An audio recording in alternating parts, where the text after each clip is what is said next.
afternoon, everyone and listeners. Welcome to our second official webinar slash podcast. Our question of the day that let's just jump right in. I'll just jump right in and make this not as official. But basically what we're trying to do with this is to have 30 to 45 minute conversations based on communication. And what David proposed last time is the quote, "Say what you mean and mean what you say, but don't be mean in what you say." Now, just to start us off here, to me, that comes in two extremes. I think we have two extremes in person versus online. So in person, we have this kind of fear of censorship and fear of not following the mainstream narrative versus online, where we have like free reign and people are saying what they will without consequences of human feelings. And then I guess what this really boils down to is the question that I'm going to ask you guys right now is, where has civil respect gone in the modern age with the rise of social media versus the lack of now kind of in-person conversations that we're having? Even this conversation that we're having now, although it's via Zoom, it is still online. So I just wanted to open the floor to that question and see what you guys have to say. Go on, David. Okay. So what came into mind, and this is it's probably typical of me, slightly an extreme example, but what sort of prompted what I thought of was what you said about this thing about civility and online versus sort of real, as it were. So one thing that I've noticed a lot of people, maybe people who didn't grow up in South London like I did, is they're not particularly comfortable with confrontation. And when I say confrontation, I mean actual confrontation. I've never had a problem with it, which is not necessarily a good thing. But what you find very interesting is people do tend to temper their use of expletives if it gets quite sort of heated, or just the way that they approach communication when it is live. And again, I use the analogy, it's slightly similar to when you're on theatre or watching a film. It's a very different experience. Actually being, let's say it's a row, for example, driving's a brilliant example. People right up in each other's faces. It could get quite heated, whatever. But even someone who's a seasoned arguer, not that I'm saying I am, it's still really uncomfortable. It's an unpleasant experience. There's a lot of adrenaline running and da-da-da. So those tend not to happen so much. But to your point, this veil of the digital, even now, we're not actually in the same room, seems to give people some sort of false notion of permission to do whatever they want. And there have been some terrible examples of people being trolled and horrible outcomes because people seem to just sort of take the gloves off and don't take responsibility. So I kind of agree, there is this dialing back that needs to happen, and almost treating it like you are in front of someone. How would you treat someone if you were standing right there in front of them? You would be politer and you would be more guarded with your response. Not guarded, that's the wrong word, but more mindful of your responses so that you don't upset them, because it isn't okay to say what you like. It really isn't. And it kind of, the quote that you came up with is kind of an old, almost like a children's rhyme, but it's based in very much, be truthful, but don't be harmful, don't be hurtful. And I think that's very right what you say about this civil contract that we have. There is a civil contract that means there probably won't be someone jumping over my fence with a machine gun, and thank God. And I think we need to get some of that back, that civility and that manners, I suppose. Sorry, that was long. No, it's interesting. I think a good framework that I think helps me answer this question and approach this question is the idea that when we are in communication, there are usually three things going on at once. There is the self, there is the content, and there is the audience. And what's interesting about, if you look at online trolling or online comments, is usually it's by an alias account. So it's curious to see when people think they've taken the self out of the equation because they're pretending to be another fake name, or they don't have a picture next to the comment they're using. It's interesting to see what people do when one of those elements is just totally taken out and they're just focusing on that content and on that person in front of them. Similarly, if you think about, like you were saying, Duncan, this idea of online and in person in a really real way, the amount of people I meet who phrase things very differently on an email versus a WhatsApp versus in person.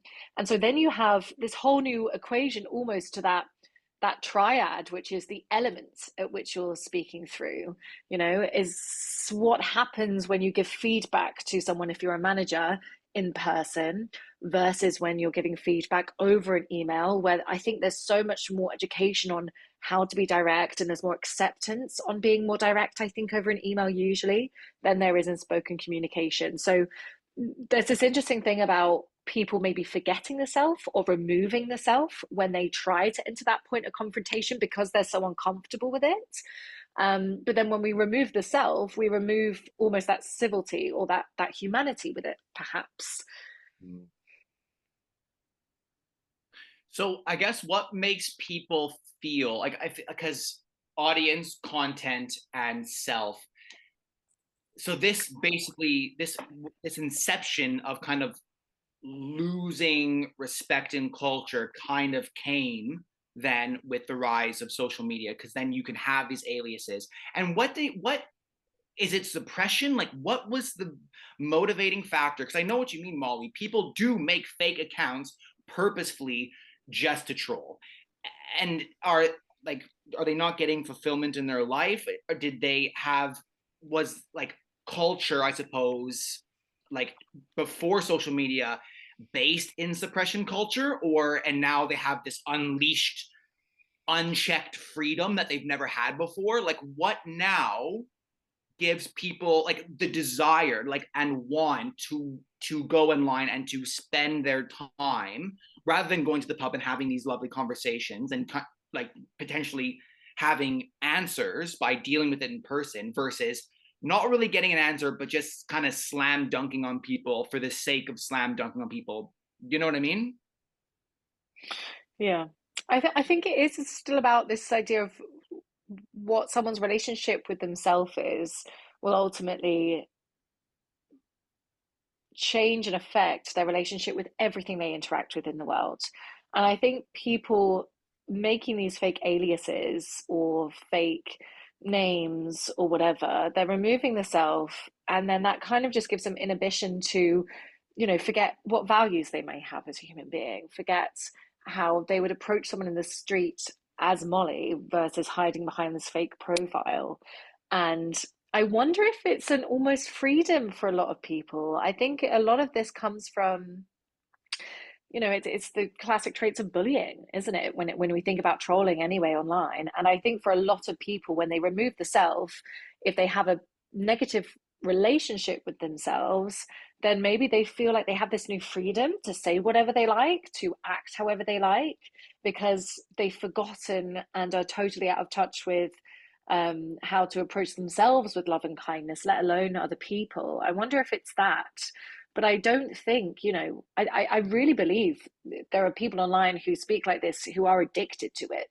And I think it really is something that drives people. And so with everything that you can become addicted to, it's giving some sort of dopamine rush, right? It's giving people some sort of confidence, whether it's fake or not. I think it's an easy way, rather than doing the work and thinking, why am I having that reaction to this stranger that I don't know, or why am I wanting to give this person feedback in this way when I wouldn't talk to them like that in person.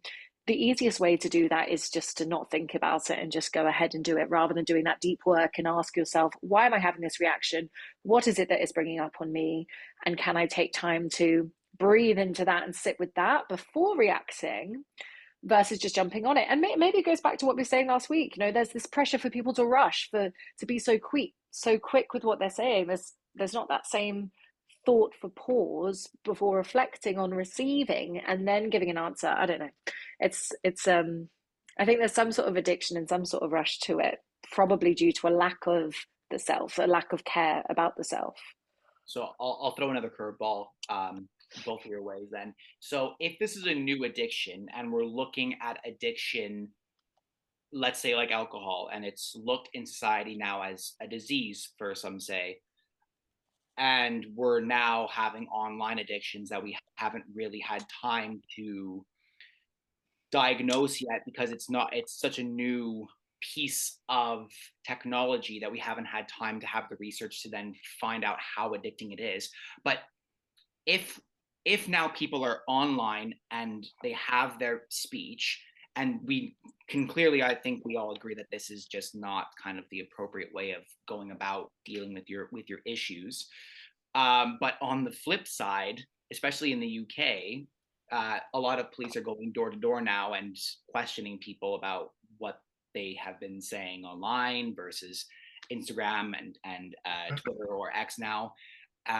Do you think that is the appropriate response, or is there another way of kind of going about this communication of like, if we are looking at it as an addiction, should people be reprimanded in any way?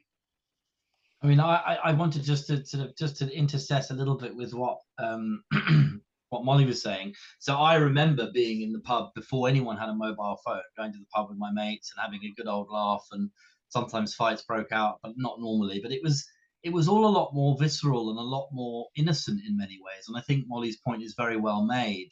There is a certain amount of, I'm going to use the word cowardice, by being, you know, anonymous. So if in the real world, bigger than other people, so it's easy to bully, but in that online world, anonymity allows you to say whatever you want without responsibility, which is a sort of quite cowardly.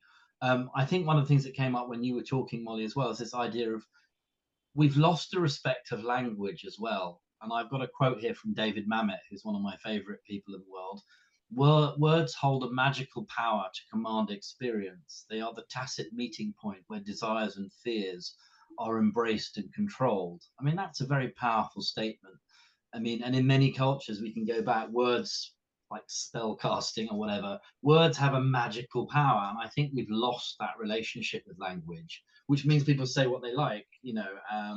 I remember when I worked in advertising, I had a mouth like a sewer just because I was surrounded by people who swore a lot. And then when I met my wife, she's like, "You swear a lot," and I was like, then I dialed it down. But becoming cognizant of that and the power of language, but also, I think where all this started was the slightly gladiatorial mocking that goes on, and it's gone to sort of whatever it is, The Only Way is Essex, all these shows which I don't watch myself, but people watch, and it started off with this people mocking people on television and being derisive and derogatory, and actually getting a bit of a kick that these people's lives were so awful, or that they had a judgment around class and and then obviously you weaponize that with all these facilitating channels like Instagram and even LinkedIn fight start in there, and you got a bit of a cocktail, kind of a dangerous one.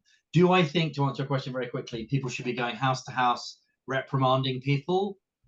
I'm not sure how productive that is. It obviously depends on the severity of the offence. Obviously, people who've got indecent pictures, absolutely. But I think if it's really, really bad hate speech, yeah, I think there needs to be something done. But how can you police that? There's 60 million people in this country. But there is something about revealing that person, right? I think it's, obviously this is going into the kind of in-person stuff, or not even in person, but I think quite a lot of these people find out that it's someone they know quite a lot of the time who's doing this as well. It's not often just a stranger, Yeah. it's someone within their life, because there are things that people are picking up on that only people in their life would know, which is mind-boggling all the time. But when we were thinking about this topic, something that really